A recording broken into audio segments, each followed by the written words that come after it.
একদিকে ইরানের বিরুদ্ধে চলমান যুদ্ধ থামার কোনো নাম নেই, আর অন্যদিকে এ যুদ্ধের ভয়াবহ প্রভাব পড়ছে পুরো বিশ্বে। আর এ হামলার রেশ ধরেই পুরো মধ্যপ্রাচ্য জুড়ে পরিস্থিতি এখন উত্তেজনাপূর্ণ। এরই মধ্যে সব সীমা ছাড়িয়ে মধ্যপ্রাচ্যের যুদ্ধ এখন পৌঁছে গেছে বিশ্বের সবচেয়ে গুরুত্বপূর্ণ জ্বালানি পথের দরজায়। যুক্তরাষ্ট্র ও ইসরায়েলের হামলার জবাবে কৌশলগতভাবে গুরুত্বপূর্ণ হরমুজ প্রণালী বন্ধ করে দিয়েছে ইরান। ফলে বিশ্বজুড়ে তেল ও গ্যাস সরবরাহ নিয়ে নতুন করে শঙ্কা তৈরি হয়েছে। সম্প্রতি হরমুজ প্রণালীতে জাহাজ চলাচল বন্ধ করতে সেখানে মাইন পেতে রাখছে ইরান।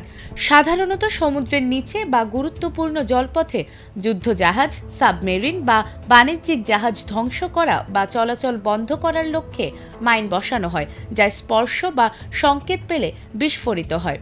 আর এ পরিস্থিতি মোকাবিলায় যুক্তরাষ্ট্রের সেনাবাহিনীও সক্রিয় হয়ে উঠেছে।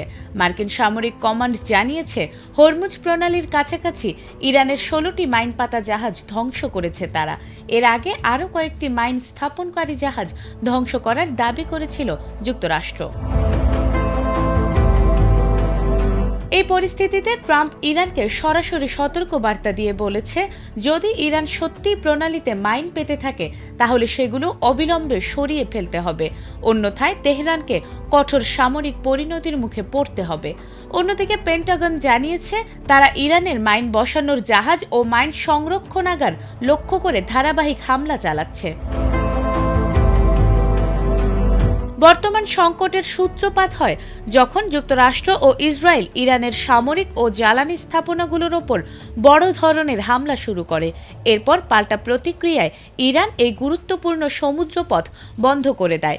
ফলে হরমুজ প্রণালী দিয়ে আন্তর্জাতিক বাণিজ্যিক জাহাজ চলাচল প্রায় স্থবির হয়ে পড়েছে। বিশ্লেষকদের মতে, এই প্রণালী দীর্ঘ সময় বন্ধ থাকলে শুধু মধ্যপ্রাচ্য নয়, পুরো বিশ্বের জ্বালানি বাজারে বড় ধরনের অস্থিরতা তৈরি হতে পারে। আর সেই কারণেই এখন এই জলপথকে ঘিরেই বাড়ছে উত্তেজনা, যা যে কোনো সময় নতুন সামরিক সংঘাতে রূপ নিতে পারে।